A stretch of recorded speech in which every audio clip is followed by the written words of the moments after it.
ये कहानी सुनने से पहले अपना दिल गुर्दा फेफड़ा कितनी थाम कर बैठे, कहीं ऐसा ना हो कि डर के मारे अपने फ्रेंड को संडास कर दो।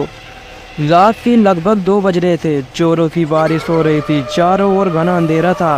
बादल रह रहे थे, गरज रहे थे। थोड़ी थोड़ी देर बाद बिजली चमकती तो आसपास की चीज़ें दिखाई पड़ती, नहीं तो हाथ को हाथ देखना भी मुश्किल था। झारखंड के घाटशिला स्टेशन के बाहर रामदीन अपना ऑटो लगाए सवारी का इंतजार कर रहा था। इस मौसम में सवारी मिलने की उम्मीद कम थी, फिर भी हो सकता था कुछ देर बाद आने वाली ट्रेन से कोई सवारी मिल जाए। करीब 1 घंटा बाद ट्रेन आई। थोड़ी देर बाद बिजली चमकने पर 18 वर्ष की सुंदर सी लड़की कंधे पर बैग लटकाए बाहर निकलती दिखी। वह सीधा रामदीन के ऑटो के पास पहुंची और मुसा बनी चलने को कहा। रामदीन ने कहा, रात का वक्त है इसलिए वहां चलने पर 500 रुपया लूँगा, नहीं तो 2-4 घंटा इंतजार कर लीजिए, सुबह 100 रुपये में ले चलूँगा। लड़की बोली, अभी 200 रुपया लो, बाकी वहाँ पहुँच कर दूँगी, और ऑटो पर बैठ गई।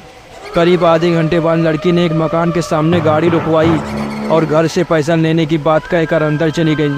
काफ़ी देर तक वह नहीं लौटी। रामदीन अकेला बैठे बैठे परेशान हो गया। उसने दरवाज़ा खटखटाया। काफ़ी देर बाद एक बुड्ढे ने आके मलते हुए दरवाज़ा खोला। उसने पूछा, कौन हो तुम और इतनी रात को किस लिए आए हो?